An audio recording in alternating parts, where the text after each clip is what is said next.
Ce soir, j'ai un message dans mon cœur pour toi qui m'entends, mon frère, ma sœur.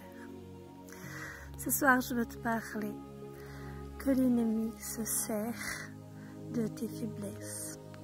Il se sert de tout ce qu'il peut contre toi pour te voler la joie de la foi. Alors, je vais t'expliquer. Si l'ennemi voit que tu t'inquiètes beaucoup pour un de tes enfants, qu'est-ce qu'il va faire? Il va commencer à essayer de s'attaquer à cet enfant pour te voler cette joie de la foi, pour te distraire, pour t'inquiéter, pour t'empêcher de venir trouver la présence de Dieu, pour te faire croire qu'il a un pouvoir quelconque. Mon frère et ma sœur, ne laisse jamais l'ennemi croire qu'il peut faire quoi que ce soit contre toi. Il te faut croire toujours que l'ennemi n'a aucun pouvoir dans ta vie. Il faut que tu prennes autorité. Comment? Alors il te faut déclarer avec foi que l'ennemi est vaincu, que l'ennemi t'est soumis par l'autorité qui tient en Christ. Tu dois déclarer que ta famille est protégée par le sang de Jésus, que la lumière de Dieu te couvre toi et ta famille, que rien ne peut toucher un enfant de Dieu qui se lève par la foi, qui croit.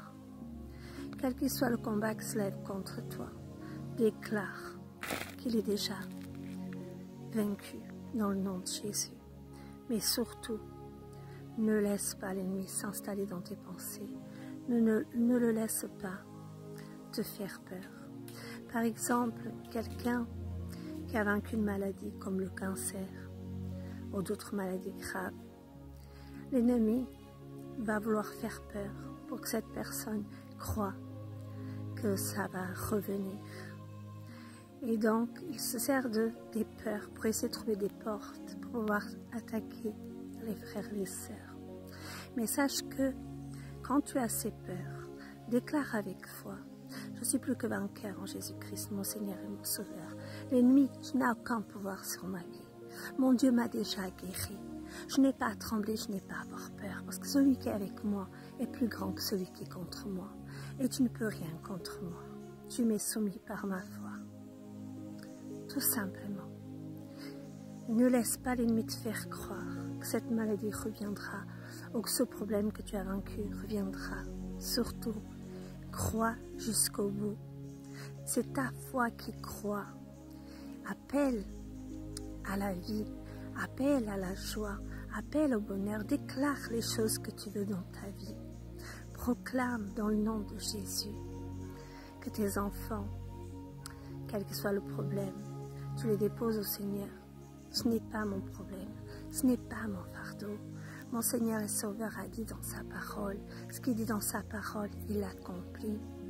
Frères et sœurs, il vous faut laisser la Bible prendre racine dans votre cœur. Il faut vivre la parole, vraiment, frères et sœurs. Il faut qu'elle s'enracine en vous. Et il faut que le nous diminue afin que le Seigneur croisse, que Dieu croisse. Il y a aussi une explication à ces paroles que vous avez bien compris. Si je veux que Christ vive en moi et que le moi diminue, il faut vraiment vivre la parole de Dieu.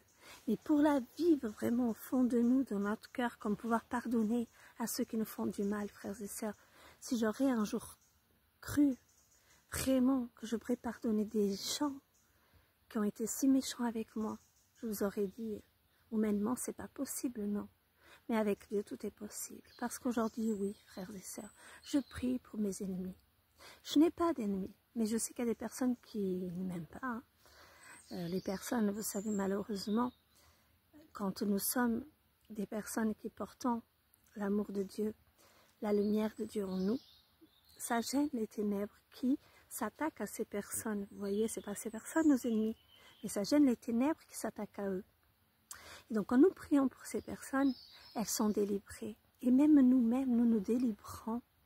Parce que l'ennemi sert d'eux, en fait, pour nous distraire, pour s'attaquer à notre foi, pour nous voler la joie de la foi.